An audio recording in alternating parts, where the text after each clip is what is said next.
والصلاة والسلام علی رسولہ الکریم وعلی آلہ وصحبہ اجمعین۔ جو بھی بہن بھائی بچے بچیاں سن رہے ہیں سب کو میری طرف سے عید مبارک ہو۔ عید کی خوشی ہم کیوں مناتے ہیں، پہلے میں یہ تھوڑا سا واضح کر دوں کہ رمضان کا مہینہ اللہ نے پورا ایک ہمارے لیے خوشی کا مہینہ بنایا ہے، جس میں اللہ کی جنت کے دروازے کھول دیے جاتے ہیں، جہنم کے بند کر دیے جاتے ہیں، شیطان قید کر دیے جاتے ہیں، جنت کو روزانہ سجایا جاتا ہے، اللہ کا عرش پہلے آسمان پہ آ جاتا ہے، اللہ کی طرف سے اعلان ہو رہا ہوتا ہے، کوئی بخشش چاہنے والا، کوئی حاجت مانگنے والا، فرض 70 فرضوں کے برابر ہو جاتا ہے اور نفل فرض کے برابر ہو جاتا ہے، اور نفل اور فرض کا فرق اتنا بڑا ہے کہ قیامت تک 2 رکعت نفل پڑھتا رہے تو فرض رکعت کے ایک سجدے کے برابر نہیں، اور اس میں جو مر جاتے ہیں اہل ایمان ان کا حساب نہیں ہوتا، ان کو قبر میں منکر نکیر نہیں آتے، اللہ تعالیٰ ان کو معاف فرما دیتا ہے۔ اس طرح 29 دن رات یہ سلسلہ چلتا ہے، اور آخری رات پھر اللہ تعالیٰ اعلان فرماتے ہیں کہ میرے بندوں نے رات کو قیام کیا، یعنی تراویح کی نماز پڑھی، دن میں روزہ رکھا، تو میں نے اس پر ان سب کی بخشش فرما دی۔ تو اس خوشی میں پھر ہم سب مل کر اللہ کی بارگاہ میں شکرانے کے مل کر 2 نفل ادا کرتے ہیں اور اللہ کا شکر ادا کرتے ہیں کہ یا اللہ تیرا شکر ہے تو نے ہمارے گناہوں کو معاف فرمایا، جہنم کو ہم پہ حرام کیا، جنت کو ہم پہ واجب کیا۔ اصل تو عید کی خوشی کی یہ وجہ ہے۔ آپ عید کے لیے غسل فرماتے تھے اور اپنے کپڑوں میں سے اچھے کپڑے منتخب فرماتے تھے، اور فجر کی نماز کے بعد آپ اشراق نہیں پڑھتے تھے اس دن، باقی آپ کی ساری زندگی کا معمول تھا کہ فجر کے بعد آپ اشراق پڑھتے تھے، لیکن اس دن آپ اشراق نہیں پڑھتے تھے، غسل فرما کے پھر کچھ کھا کے، کوئی میٹھی چیز، کھجور ہی عام طور پر ہوتی تھی، کھجور کھا کے پھر آپ عیدگاہ کی طرف تشریف لے جاتے تھے اور پہلے نماز پڑھاتے تھے، پھر خطبہ ہوتا تھا، اور اس کے بعد جس راستے سے آپ جاتے تھے اس راستے کو چھوڑ کر پھر اور راستے سے گھر واپس آتے تھے، پھر وفود سے ملاقات کرتے تھے، سرداروں سے، صحابہ سے ملاقات کرتے تھے، اس میں کچھ کھانوں کا اہتمام بھی ہوتا تھا۔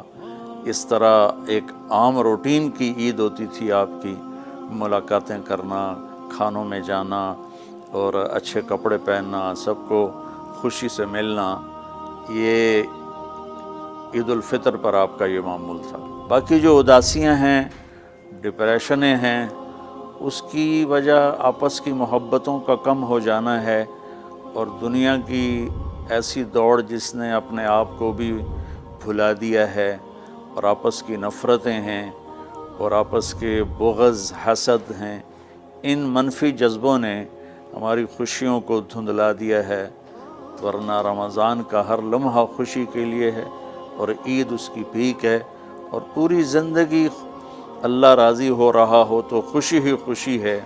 ہمیں اپنے ملک سے، اپنی نسل سے آپس کی نفرتیں، حسد، بغض یہ مٹانے ہوں گے، تب جا کر ہمیں حقیقی خوشیاں حاصل ہوں گی۔ میں اس عید کے خوشی کے موقع پر اپنی قوم سے ہاتھ جوڑ کے اپیل کروں گا کہ جھوٹ بولنا چھوڑ دیں، دھوکہ دینا چھوڑ دیں اور ظلم کرنا چھوڑ دیں۔ مذہبی نفرت نے ہمیں تباہ کر دیا، سیاسی نفرت نے ہمیں تباہ کر دیا، صوبائی قومی نفرت نے ہمیں تباہ کر دیا، آپس کی رنجشوں کی نفرت نے ہمیں تباہ کر دیا۔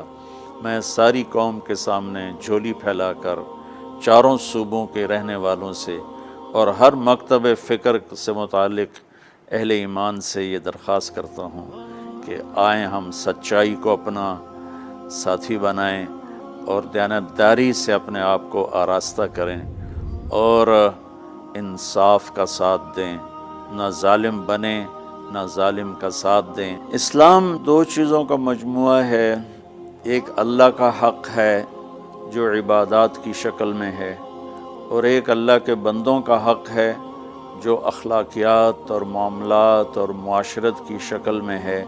یہ دونوں کمپلسری پیپر ہیں، دونوں لازمی پیپر ہیں، ان دونوں میں پاس ہونا ضروری ہے۔ میری نماز اچھی ہے لیکن میری دکان پہ جھوٹ ہے تو نماز اس جھوٹ کی کمی کو پورا نہیں کر سکے گی۔ میری دکان پہ سچ ہے لیکن میں نماز نہیں پڑھتا تو میرا یہ سچ بولنا میرے نماز کی کمی کو پورا نہیں کر سکتا۔ اللہ کے نبی نے دنیا سے جاتے ہوئے 2 لفظوں میں سارا دین بتا دیا تھا۔ جب آپ کے جانے کا وقت قریب تھا تو آپ 2 لفظ دہرا رہے تھے، الصلاۃ وما ملکت ایمانکم، میری امت میرے بعد ایک نماز نہ چھوڑنا، اور ایک امت کے غریب مسکین لوگوں سے، نوکر غلاموں سے اچھا سلوک کرنا۔ یہ 2 الگ الگ ڈیمانڈ ہیں۔ جیسے پانی پینے سے روٹی کی کمی پوری نہیں ہو سکتی اور روٹی کھانے سے پانی کی کمی پوری نہیں ہو سکتی، یہ دونوں الگ چیزیں ہیں۔ اخلاق کو عبادت کی کمی پر نہیں کر سکتی، اور عبادت کی کمی اخلاق کو اور اخلاق کی کمی کو عبادت پورا نہیں کر سکتی۔ ان دونوں چیزوں میں پاس ہونا ضروری ہے، تب جا کر ایک معتدل معاشرہ وجود میں آتا ہے۔ ایک حدیث سنا کے بات ختم کرتے ہیں۔ میرے نبی وضو فرما رہے تھے تو صحابہ آپ کے وضو کا پانی گرنے نہیں دے رہے تھے، نیچے سے لے کر کوئی پی رہا تھا، کوئی منہ پہ مل رہا تھا۔ تو آپ نے فرمایا ما یحملکم علی ھذا، یہ کیا کر رہے ہو؟ وہ کہنے لگے یا رسول اللہ، اللہ اس کے رسول کی محبت میں کر رہے ہیں۔ تو آپ نے فرمایا میں تمہیں بتاتا ہوں اللہ اس کے رسول سے محبت کرنے والا کون ہوتا ہے۔ فَلْيُصْدِقِ الْحَدِيثَ إِذَا حَدَّثَ، اللہ رسول سے محبت کرنے والا وہ ہوتا ہے جو ہمیشہ سچ بولتا ہے۔ فَلْيُؤَدِّ الْأَمَانَةَ إِذَا تُؤْمِنَ، جو ہمیشہ امانت داری سے کام لیتا ہے، کبھی دھوکہ فراڈ نہیں کرتا۔ فَلْيُحْسِنْ جِوَارَ مَنْ جَاوَرَهُ، اور جو ہمیشہ اپنے پڑوسیوں کے ساتھ اچھا سلوک کرتا ہے، پڑوسی اپنے ہوں، غیر ہوں، مسلم ہوں، نان مسلم ہوں، وہ ان کے ساتھ اچھا سلوک کرتا ہے۔ یہ 3 نشانیاں ہیں عشق رسول کی۔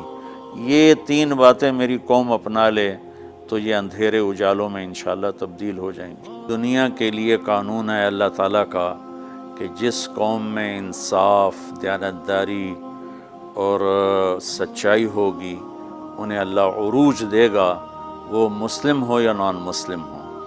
اور جن ملکوں میں، قوموں میں بددیانتی ہوگی، ظلم ہوگا، جھوٹ ہوگا، وہ زوال کا شکار ہوں گی۔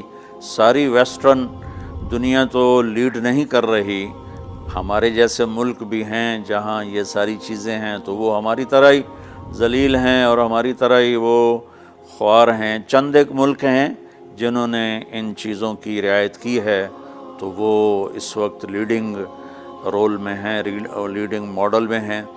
تو دنیا کے لحاظ سے تو یہ قانون ہے کہ سچائی، دیانتداری اور انصاف قوموں کو اونچا لے جائے گا۔ آخرت میں اللہ تعالیٰ نے اعلان کیا ان اللہ لا یغفر ان یشرک بہ ویغفر ما دون ذلک لمن یشاء۔ آخرت میں کامیابی کا آخری فیصلہ ایمان پہ ہوگا کہ اللہ تعالیٰ کا فرمان ہے میں شرک معاف نہیں کروں گا، اس کے علاوہ میں جسے چاہوں معاف کر دوں۔ تو ہماری 52 کے قریب اسلامی ریاستیں ہیں، وہ سب بری طرح اس زوال کا شکار ہیں، جس کی بنیادی وجہ یہ 3 ہے جس کو میں بار بار آپ کے سامنے دہرا رہا ہوں۔ السلام علیکم۔